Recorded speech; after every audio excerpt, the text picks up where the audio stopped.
The valley of the Mahanadi in Orissa, like many river valleys in India, has been the scene of dramas inspired by the waters of the great river.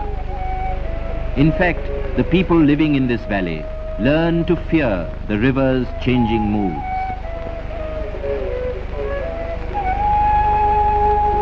There were times when the valley was dry, when man and beast had to search for water. Then there were times when water became the grave of man.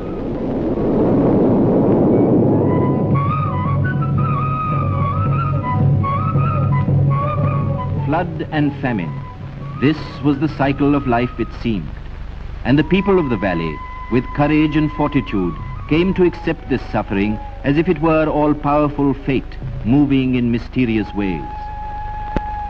Men, women and children, uprooted from their farms and lands, were forever finding new earth on which to live. The valley was their ancient home. Where else could they go? Then, after centuries, man used his mind and talent to devise ways and means to harness the mighty river. Plans were blueprinted, and the Mahanadi Valley Development Project came into being. A project that would bend the river to the will of those who lived on its banks. The first phase, Hirakud, the conception was massive. Storage capacity, 675 million acre-feet of water. Power generation, 200,000 kilowatts. Canals stretching 660 miles to irrigate 2 million acres.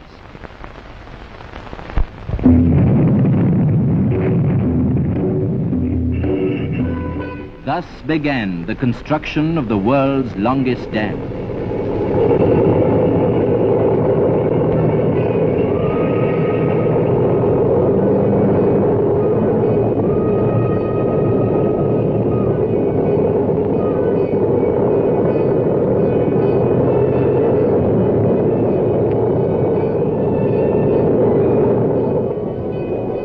To haul the vast amount of material needed at the site, a special railway line was laid. Meanwhile, survey, material testing and soil research continued as a vital preliminary to the actual construction of the dam.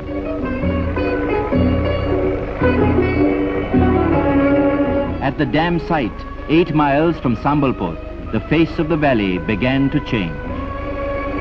And so did the face of a once tired and exhausted people. Gone was the pallor and apathy of the past. Gone too was the feeling of defeat and despair. Their frail bodies found a new dynamic energy.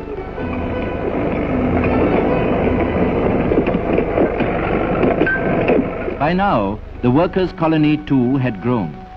Apart from the flourishing market, there was a school for children and also a new hospital. Work continued simultaneously on several fronts. But hands alone could not build Hirakud.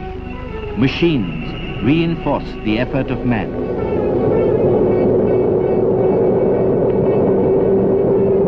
Machines and men. In unison, they prepared the foundations of Hirakud, which alone could tame the Mahanadi and make her a source of lasting prosperity. The dikes are an important feature of the dam. They assure the maximum storage of water. Slowly but surely, the outlines of the project take shape.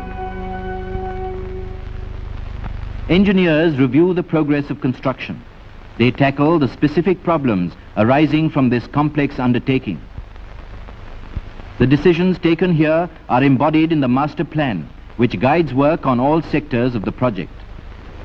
Bulldozers and machines that do the work of hundreds of men help speed the building of the earthen section on either side of the main dam, 13 miles of it.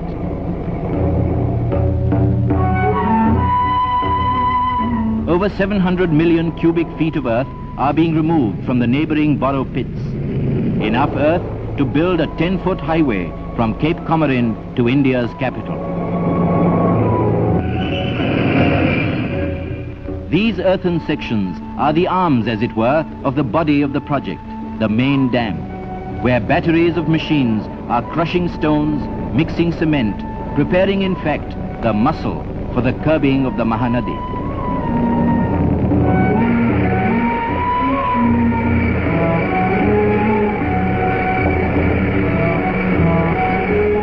Here too, the modern machine unites with the peasant's basket to feed cement to the heart of Hirakud.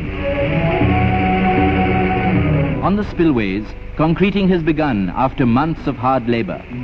They will guard the body of the dam.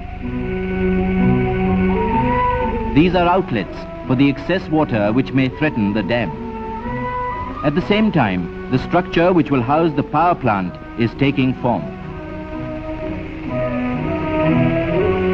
For the engineers, there is a sense of fulfillment in seeing the growth of the colossus planned by them. They carry on the tradition of our forefathers who pioneered work on the harnessing of rivers. And for the people of the countryside, there is satisfaction also. Hirakud is the site of a modern miracle, which they themselves have performed. At various stages of construction, Prime Minister Nehru visits the project to see for himself the progress of work. He has described these structures as the temples of 20th century India. And indeed, Hirakud is as vital an achievement as the Sun Temple of Konarak in Orissa. The years pass. Work at the dam site continues without respite. The outlines of this multi-purpose project are visible evidence of the success of planning and execution, which has, from its inception, been entirely in the hands of Indians. It is a giant monument to the faith and labor of tens of thousands. They have sacrificed much to make all this possible, even their lands, which will be submerged by the reservoir of the dam, a lake covering 288 square miles.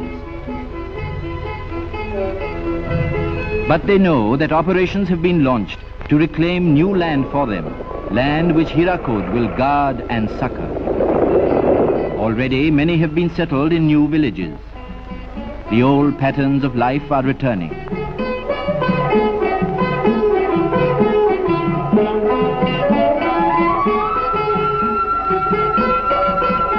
The opening of the Bargar Canal marks a great day in the valley.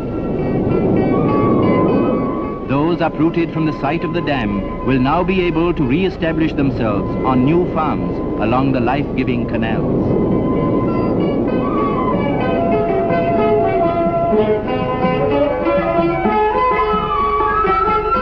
Inspired by the first achievements, the builders of Hirakud, often themselves the children of the valley, begin the final phase of construction. They toil by day, they toil by night, in a fervor of activity, for Hirakud means a new life for them and for future generations.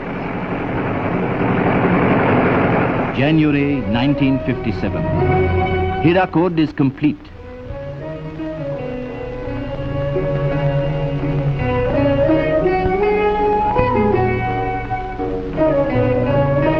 Nine eventful years, crowded with the drama of a monumental achievement.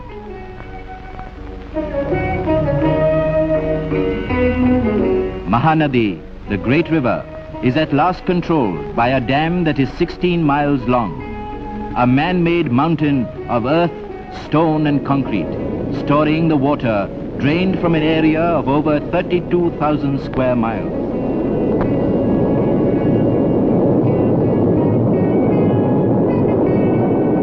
This water will not ravage the valley.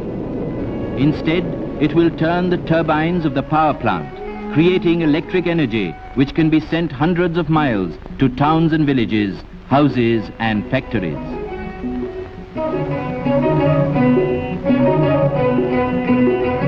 Nothing is more eloquent than this panel of instruments, which controls and transmits energy.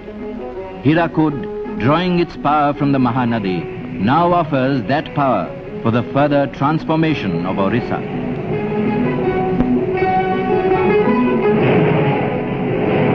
Power from Hirakud creates new industry, new employment, new wealth. It is proof, if proof were needed, that the tragic times will never return. Hirakud has given birth to new townships, complete with technical colleges, which train engineers for the future development of Orissa.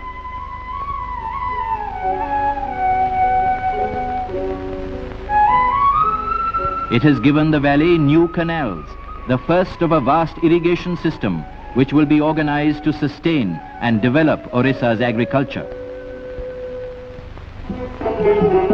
They are the veins which will nourish the valley and her people. Along the Mahanadi, they speak of Hirakud with pride. It is a story that generations yet unborn will treasure, for it tells of man triumphant, master of his fate. If these are the fruits of Hirakud, then surely, when the Mahanadi has been dammed at Tikkarpara and Naraj, when even more canals bring life to millions of neglected acres, the earth of Orissa will yield her bounty as never before. That is the prayer of the people of the valley.